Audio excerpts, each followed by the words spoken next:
நம்மளோட சப்ஸ்கிரைபர் ஒருத்தர் கேட்டிருக்காரு, ப்ரோ காக்டெயில் வந்து பார்த்தீங்கன்னா ப்ரீட் ஆகுது. பட் பார்த்தீங்கன்னா எக்கு வந்து லே பண்ண மாட்டேங்குது, என்ன ரீசன் ப்ரோ அப்படின்னு கேட்டிருந்தது.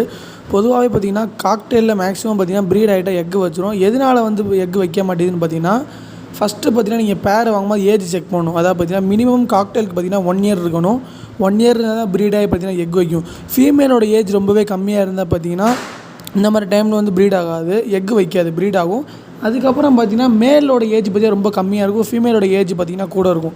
இந்த மாதிரி டைம்லேயும் பார்த்தீங்கன்னா எக் வைக்காது.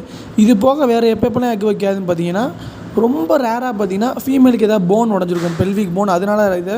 அது போக பார்த்தீங்கன்னா இந்த சேம் கிளச்சில் இறங்கின பேரை முட்டை வைக்காது அப்படின்னு சொல்லுவாங்க. அது பார்த்தீங்கன்னா காக்டெயிலுக்குலாம் அந்த மாதிரி ப்ராப்ளம் வராது, ரொம்ப ரேராக வேணால் ஒரு சில ப்ராப்ளம் வரும்.